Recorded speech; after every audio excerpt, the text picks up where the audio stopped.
Veja só, eu tenho falado nesses últimos dias acerca de nós não ficarmos contando histórias dos outros, mas contarmos as nossas próprias histórias, amém? Você tem escutado eu falar muito acerca disso. Agora, olha que interessante, porque uma história, Darlene, ela não é construída no comodismo. Você não conta histórias vivendo de uma forma cômoda, não. Você não conta histórias vivendo de uma maneira tranquila. Você conta e constrói histórias a partir do momento que você sai da sua zona de conforto e resolve fazer algo, amém? Quando você sai da sua zona de conforto, resolve sair da sua rotina de simplesmente acordar e trabalhar e dormir, tomar banho, para alguns talvez pularem essa etapa, mas enfim, jantar, dormir, acordar. Você constrói histórias que você conta para pessoas que estão à sua volta, quando você sai da sua rotina, quando você sai do seu conforto. Essa noite eu quero trazer uma palavra para alertar o seu coração, ou melhor, para ser uma bomba atômica no seu coração, para que você não viva no conforto, mas provoque histórias da parte de Deus na sua vida. Quem está comigo aqui? Para que você provoque o sobrenatural da parte do Senhor na sua história, na sua jornada. Olha para a pessoa que está do seu lado e fale assim, ó, saia do comodismo, saia do normal, amém? Veja só, Jesus, um baita de um colecionador e criador de histórias, você concorda comigo? Mas você vai ver a trajetória de Jesus, você não vê Jesus parado, você não vê Jesus estabelecendo ali um grande período sabático, onde ele não fazia nada, não se contemplava a rotina dele. Você não vai perceber isso. Inclusive, para você que talvez esteja pensando, mas o ministério de Jesus só começou aos 30 anos, você vai perceber que logo quando ele tinha 12 anos, a família dele vai até Jerusalém celebrar a Páscoa, e quando eles estão voltando para casa, percebem que Jesus não estava mais lá. Então, apesar da Bíblia trazer que o ministério efetivo de Jesus começou quando ele tinha 30 anos, nós não podemos acreditar que até os 30 anos, ou melhor, até os 29 anos, Jesus ficava parado. Jesus ficava acomodado. Jesus foi um exímio criador de histórias. Por quê? Porque ele estava saindo da sua zona de conforto constantemente. Ei, você não foi criado para contar a história dos outros, você foi criado por Deus para contar suas próprias histórias, amém? A história, ela não é construída na zona de conforto, não tem como. E por isso é importante eu e você termos clareza que existe uma história da parte de Deus estabelecida para nós. Repete comigo, existe uma história da parte de Deus escrita para os meus dias. Tem um livro da história da parte de Deus que ele olhou para mim e ele pensou assim, olha, o Lucas, isso. Ele olhou para você, mesmo antes de você fosse gerado no ventre da sua mãe, e ele criou lá em Isaías os planos que ele tinha a seu respeito. Então tem uma história escrita da parte de Deus. Acontece que nós também precisamos entender que todos os dias há uma batalha entre a carne e o espírito. Todo dia é uma batalha entre você andar pelo Espírito, buscando aquilo que Deus estabeleceu para você, ou buscando aquilo que a sua carne está clamando. Todos os dias há uma batalha. Hoje, segunda-feira, primeiro dia da semana, muitos trabalharam o dia inteiro. Quando chegaram em casa, pensaram, será que eu vou para a igreja hoje? Por quê? Porque o seu corpo natural está falando que você precisa descansar, mas no seu espírito, você sabe que na igreja é o melhor a se estar.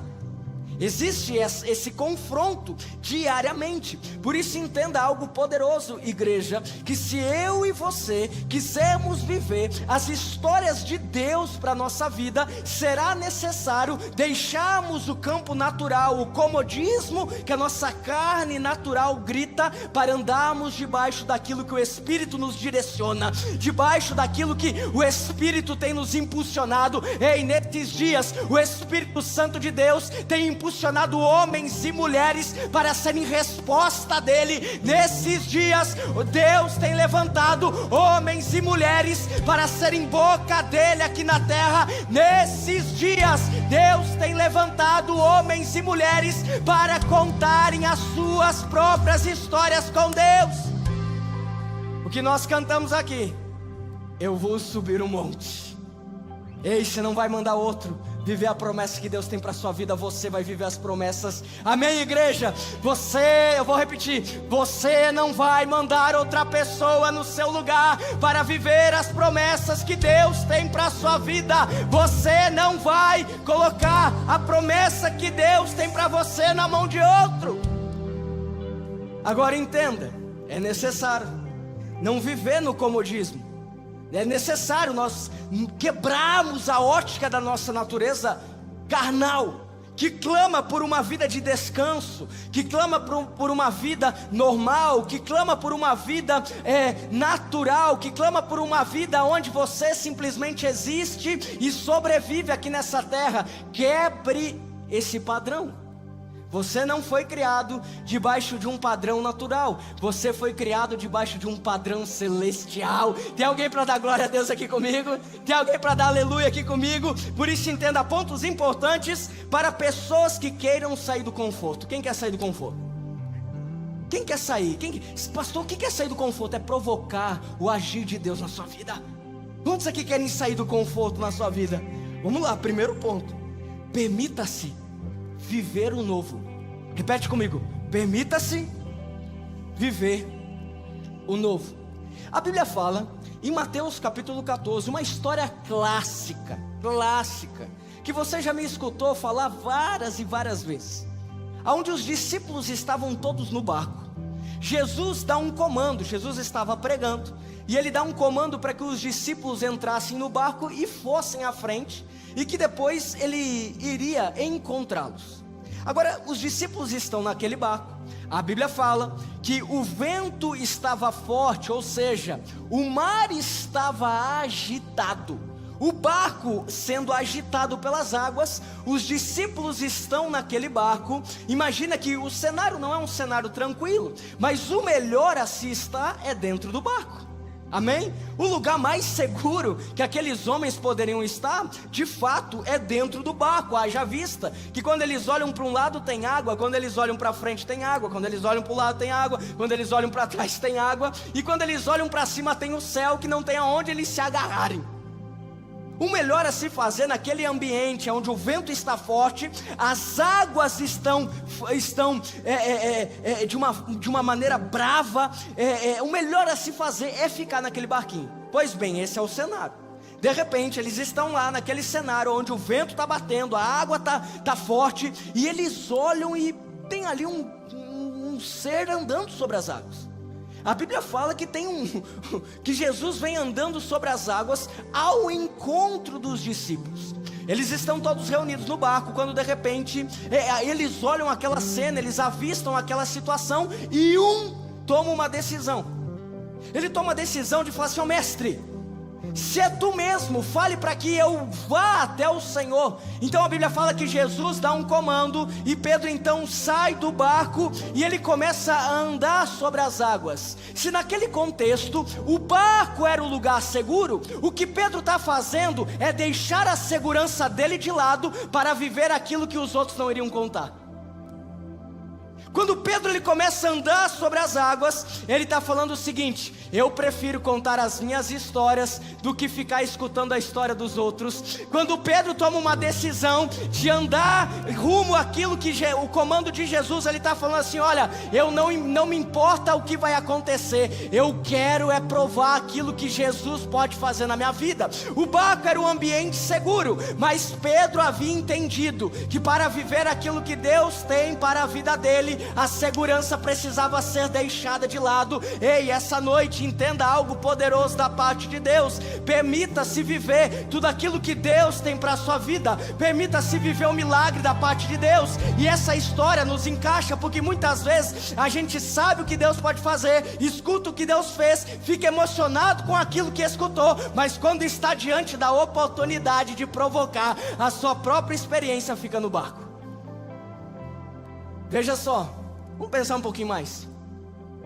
Imagina depois, quando eles encostaram aquele barco. Imagina o discurso dos discípulos.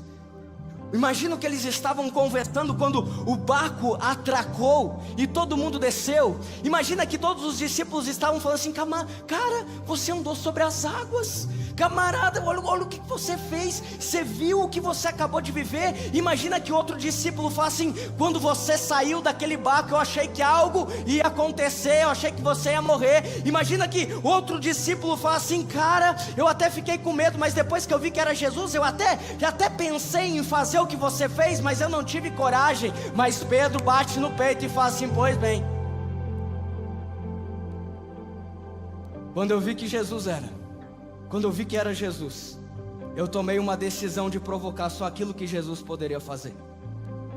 Sabe, igreja, eu e você precisamos parar de só saber o que Jesus pode fazer e começarmos a provocar aquilo que Ele pode nos entregar. Ei, faça aquilo que você nunca fez para viver aquilo que você nunca viveu. Quem está comigo aqui? Faça aquilo que você nunca fez para viver aquilo que você nunca viveu.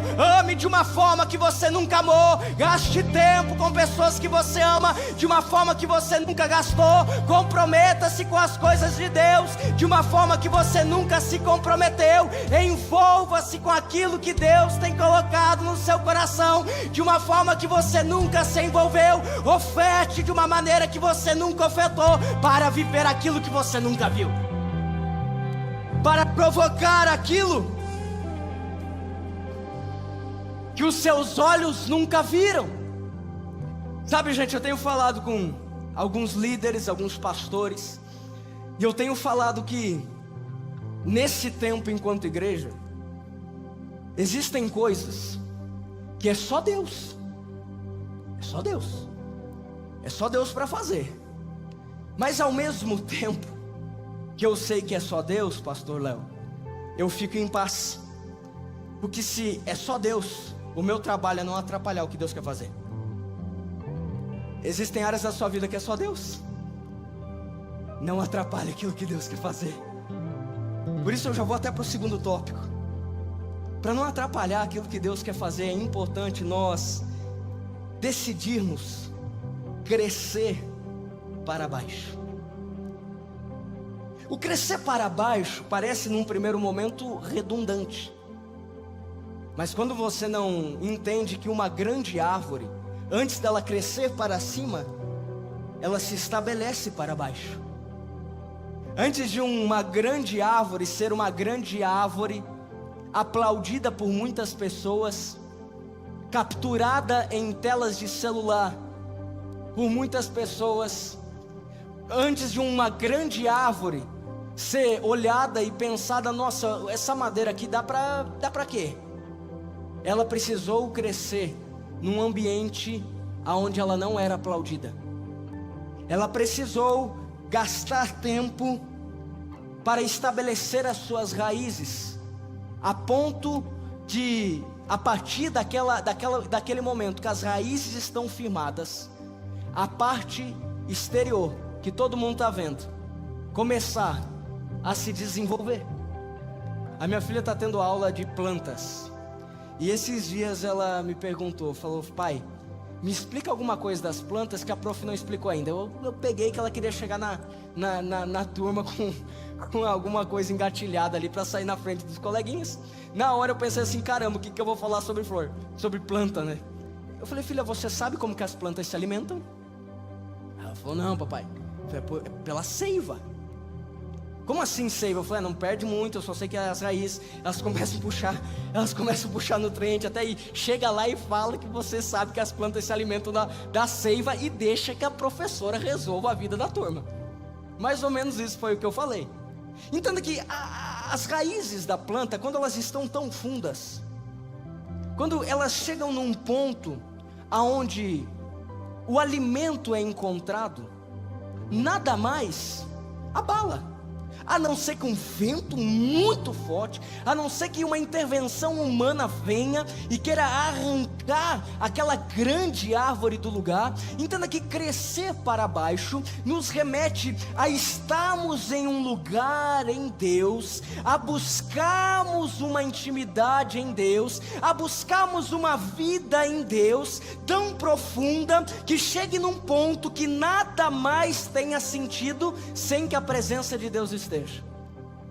A Bíblia fala que Daniel recebe uma notícia, e essa notícia é uma notícia ruim. essa notícia é uma notícia ruim, ele não é uma notícia boa não. Em Daniel capítulo 10, salvo engano, ele recebe essa notícia, e aí a Bíblia fala que Daniel se colocou a orar. E aí inicia algo que boa parte das pessoas aqui conhecem acerca do jejum de Daniel, onde ele fica 21 dias buscando a Deus, 21 dias clamando para que houvesse uma intervenção da parte de Deus, até que no 21º dia, a Bíblia fala que um anjo vem entregar a bênção de Daniel. A bênção de Daniel é uma resposta. Quantos aqui precisam de uma resposta da parte de Deus? Você tem áreas da vida que você precisa de uma resposta? A Bíblia fala que no 21º dia o anjo veio entregar a resposta para Daniel. E quando ele vem entregar a resposta para Daniel, ele fala o seguinte: ainda bem que você não desistiu, ainda bem que você não parou, porque esta resposta, esta bênção, era para ser entregue lá no começo, mas no meio os anjos estavam vindo entregar a sua resposta, demônios se levantaram, eles precisaram voltar a chamar arcanjos, anjos de guerra, para virem guerrear. Então por isso que nós só chegamos aqui no 21º dia. Entenda, igreja, que se Deus colocou algo no seu coração, se Deus colocou uma palavra para o seu 2024, se Deus tem uma palavra para a sua família, se Deus tem uma palavra para o seu ministério, se Deus tem uma palavra para a sua empresa, se Deus tem uma palavra para você, gaste tempo em conhecê-lo, gaste tempo em estabelecer as suas raízes em Deus, em estabelecer a sua vida em Deus, em estabelecer o seu ministério em Deus, os seus negócios em Deus, a sua família em Deus. Cresça para baixo, e isso vai nos exigir sair do conforto, porque às vezes é confortável não vir na igreja, às vezes é confortável não participarmos de um discipulado, às vezes é confortável não nos submetemos a uma conversa que a gente sabe que vai nos confrontar. Às vezes é confortável, nós vivemos pelas nossas escolhas, mas deixa eu te contar um segredo: a partir do momento que você entregou a sua vida a Deus, você não vive mais para você, mas você vive para a honra e glória do nome dEle. E se Ele tem te impulsionado a sair da sua zona de conforto, a participar de algo que faz você sair da sua zona de conforto, prepare-se, porque aquilo que Deus tem para você é muito maior e melhor do que aquilo que você está vivendo. O de Deus, o novo de Deus, é sempre melhor do que o nosso velho. Repete comigo: o novo de Deus é melhor do velho que eu deixei para trás. Prepare-se para viver o novo, amém? Prepare-se para viver o novo. Terceiro ponto: primeiro, permita-se viver o novo, decida crescer para baixo. E o terceiro, confie em Deus. Olhe para a pessoa que está do seu lado e fale assim: olha, confie em Deus. Sabe, você possivelmente já escutou a história de uma mamãe águia que ela prepara um ninho no alto de uma montanha. Essa montanha ela é tão alta e ela é escolhida justamente porque é alta, e predadores não irão alcançar aquele ninho. Então essa mamãe águia, ela passa alguns dias escolhendo o lugar, ela acha o lugar perfeito, ela então começa a investir no material, ela vai buscar o material para o ninho, ela começa, agora o ninho está preparado, ela começa a botar os ovos, a chocar os ovos. Passa-se um tempo, os ovos começam a quebrar, agora as pequenas águias estão nascendo. Então ela começa a alimentar aquelas pequenas águias todos os dias, incansavelmente ela está alimentando. As águias estão crescendo, agora elas não são mais tão pequenas, agora elas já estão ocupando todo o espaço do ninho, a ponto da mamãe águia nem ao menos conseguir entrar naquele buraco na rocha que ela havia escolhido alguns meses antes para abrigar os seus filhos. Até que chega um ponto que, sem os filhotes ficarem sabendo, sem pedir a opinião dos filhotes, eles simplesmente começam começam a ser lançados penhasco abaixo. Isso se chama natureza. Os filhotes são lançados para baixo, mas sem eles mesmo saberem o que está acontecendo, vem a mamãe águia em um voo rasante e salva todos aqueles filhotes. Esse gesto se repete. Todos os dias a mamãe águia lança os filhotes do ninho. Os filhotes ainda não sabem voar, então ela vem, dá o voo rasante e salva. Num primeiro momento a gente pensa o seguinte: nossa, que mamãe inconsequente. Você concorda comigo? Nossa, que mamãe que não ama. A maturidade inclusive era da mãe, porque os filhotes não sabiam quando era dia e quando era noite. Que mamãe que não ama esses filhotes, olha, que insensível, lançando os filhotes para a morte. Acontece que esse processo dela lançar os filhotes diante de uma ótica leiga para a morte, diante da natureza que ela foi criada, gera fortalecimento nas águias, a ponto das asas ficarem mais fortes, e quando de repente ela lança os seus filhos, um belo dia ela não precisa mais salvar, eles saem voando, como lindas águias que não nasceram para ficar no ninho, mas nasceram para voar.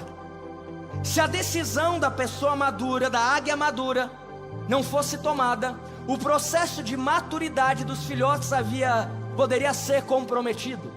E eu e você precisamos entender que quando nós aceitamos Jesus como nosso único e verdadeiro Salvador, nós passamos a ter um Pai. E o nosso Pai toma medidas para nós como filhos de uma forma mais madura que nós como filhos inconsequentes. Por isso prepare-se para que você saia da sua zona de conforto, impulsionado por um empurrão de Deus, para que você saia do ninho. Tem pessoas aqui essa noite que Deus está empurrando. Deus está tirando certo. Deus está movendo geografia. Deus está fazendo aquilo que você não imaginava. É tão novo que quando você olha dá um frio na barriga. É tão novo que quando você olha você fala assim: será que eu sou capaz?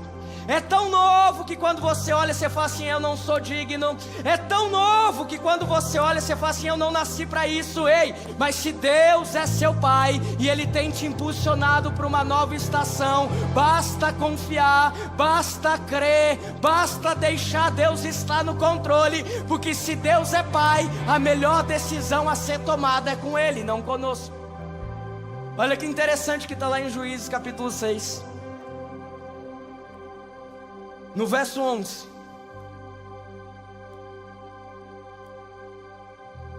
Gideão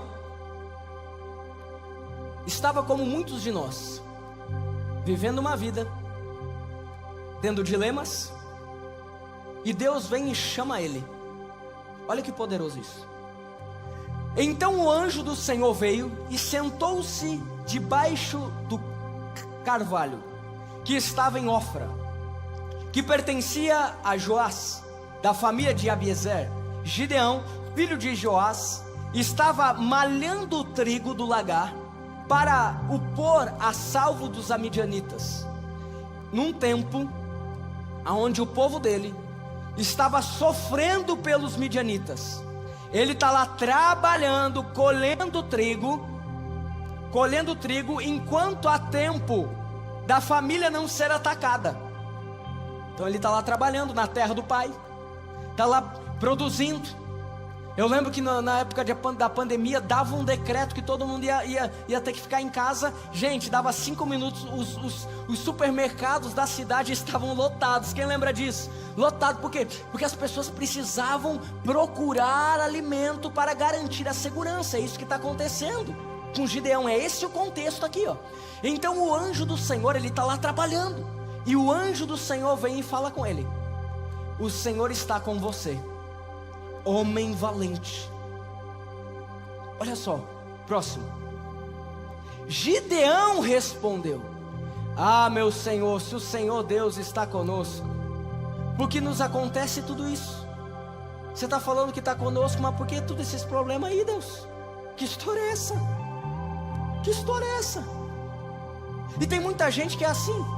Deus está falando com você que Ele está com você, mas você duvida porque os teus olhos não estão vendo Deus na história. Mas a Bíblia fala que o mundo jaz no maligno, gente. Por aquilo que nós estamos vendo, daqui para frente é só para trás. Por isso entenda que assim como Gideão, Deus está falando com pessoas aqui essa noite: eu estou com você. E aonde estão todas as suas maravilhas que os nossos pais nos contaram? Onde estão? Tudo aquilo que o Senhor pode fazer, que história é essa? O Senhor está conosco, mas cadê o seu poder?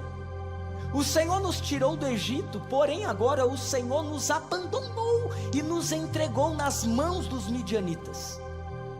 Então o Senhor se virou para Gideão e disse: vá nessa força que você tem e livre Israel das mãos dos midianitas. Não é verdade que eu estou enviando você? Gideão respondeu: ah, meu senhor, como livrarei Israel? Eis que a minha família é a mais pobre, e eu sou o menor da casa do meu pai. Mas o Senhor disse, repete comigo, igreja, o Senhor disse: já que eu estou ao seu lado, você derrotará os midianitas como se fossem um só homem. E igreja, entenda que quando a sua confiança está em Deus, Deus faz aquilo que homem não pode fazer. Quando a sua confiança está em Deus, Deus te levanta, mesmo você não sendo capaz diante dos seus olhos. Quando a sua confiança está em Deus, Ele te dá estratégias que homens não dão. Ele coloca o recurso na sua mão, Ele acelera estações, Ele abre porta que o homem não abre. Ele te dá a sabedoria para que você tenha o falar de uma maneira que até mesmo você fique contagiado com tamanha sabedoria. Agora, era confortável para Gideão argumentar acerca do cenário que ele estava inserido. Era confortável para Gideão continuar com as desculpas, mas a quebra do conformismo faria ele viver coisas que os outros não estavam vivendo. A quebra do conformismo e a aceitação em um passo de fé que Deus estava com ele, faria ele viver coisas extraordinárias. Deus está falando com você essa noite: ande por fé, ande debaixo daquilo que eu tenho para você, ande debaixo da visão que eu estabeleci para você em 2024.